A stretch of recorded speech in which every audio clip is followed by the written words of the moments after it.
चुन कर जाएगा, हर हाल में सांसद जाएगा, लगभग उस विधानसभा में भी हो जाते हैं और सचिव सदस्य से लेकर अब हर क्षेत्र में हो जाते हैं, उसके बाद भी वो आपका साथ दे रहे हैं। तो आपका काम है कि उनका एहतराम करना, उनको पार्टी से जोड़ना। जब आप जोड़ लेंगे, क्योंकि हम लोग मजबूत कौम है ना, मजबूत से सबक सिखाया जाता है, उनसे मुकाबला नहीं किया जाता है। तो हम उनसे सबक सीखिए, उनको पार्टी से जोड़िए, और जब पार्टी से जोड़ेंगे तो मजबूत बनेंगे, मजबूत बनेंगे तभी लोग आपकी रहनुमाई करेंगे, वरना सेकुलर पार्टियां भी जब आपका हाल खराब हो जाएगा तो कोई पूछने वाला नहीं है। अब मजबूत रहेंगे तो जिसको लोग फिरका प्रस्ताव कहते हैं वो भी आपके हक अधिकार के लिए बात करेगी। अब फैसला आपको करना है। लास्ट बात है कि अब इसके मजे लेना बंद कीजिए और देखिए जमाना हमारे और आपके विषय में क्या कर रहा है, क्या सोच रहा है, इस पे हमें पहली नजर रखने की जरूरत है। और कुछ भी करने से पहले हम ये काम करें, हमेशा अनुशासन में रहें। हम माइनॉरिटी तबके से लोग हैं, मजलूम कौम है, कमजोर कौम है, अकलियत में है, हमें हमेशा अनुशासन के दायरे में रहना है। कहीं बात करें अनुशासन के दायरे में रहें, किसी को हमसे कोई तकलीफ ना हो।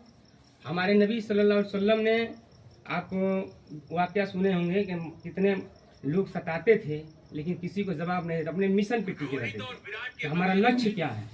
और पैगंबर सल्लल्लाहु अलैहि वसल्लम का जो लक्ष्य था कि गरीबों को न्याय दिलाना, सबके समानता, बराबरी और सबको उनका हक पहुंचाना, पहुंचा रहे हैं। आज पूरी दुनिया के अंदर इनकी फॉलोअर्स में विचारधारा बढ़ रही है। तो हमें उस नबी सल्लल्लाहु अलैहि वसल्लम के बताए तरीक़ों पे चलना है और जो सहाबा कराम की बताए तरीका है, एक दूसरे से प्रेम करो। औलिया कराम भारत के अंदर अगर कामयाब हुए बड़े पैमाने पर तो सबको बराबर समझते थे, सबको बराबर समझते थे। यहाँ जितने कार्यकर्ता हैं, जिस दिन बड़े कार्यकर्ता छोटे कार्यकर्ता को ये समझ जाए ये हमारा भाई है, ये भले पद में छोटा, उम्र में छोटा है, पद में छोटा है, लेकिन वो जो काम कर रहा है वो बड़ा पदाधिकारी नहीं कर सकता। दवाल है, एग्जाम्पल के लिए मैं बता रहा हूँ, आप लोग समझदार लोग हैं, मुझे उम्मीद है कि आप लोग समझदार। मैं तो कुशीनगर जिले से आता हूँ, वहाँ इतना ग्राफ नहीं है शिक्षा के क्षेत्र में।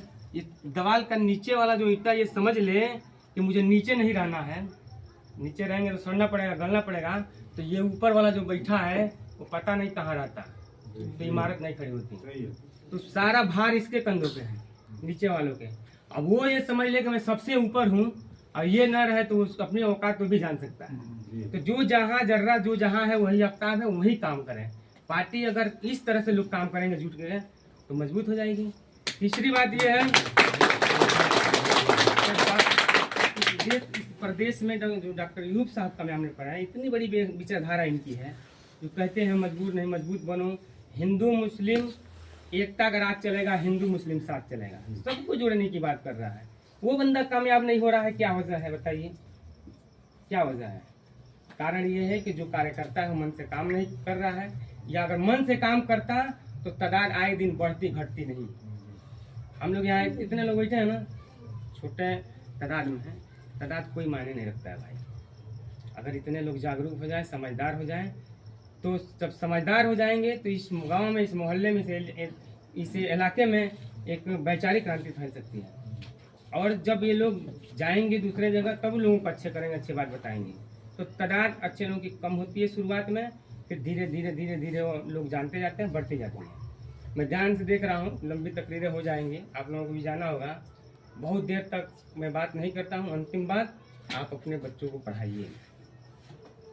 शिक्षा एक ऐसी चीज़ है, आम इंसान को महान इंसान बनाती है। शिक्षा की देन है कि हम यहाँ बोल रहे हैं, वरना अगर शिक्षा नहीं होती तो हम भी कहीं खेतों में मजदूरी कर रहे होते। तो आप अपने बच्चों को पढ़ाइए, उच्च तालीम दिलाइए। अब वो दौर चला गया तो बगैर शिक्षा से पहले लोग सम्मान होता था नहीं। अगर आपको सम्मान पाना है तो आपको तालीम याफ्ता बनना पड़ेगा। नेता बनने के लिए तालीम याफ्ता बनना पड़ेगा, नेतृत्वकर्ता बनने के लिए तालीम याफ्ता बनना पड़ेगा।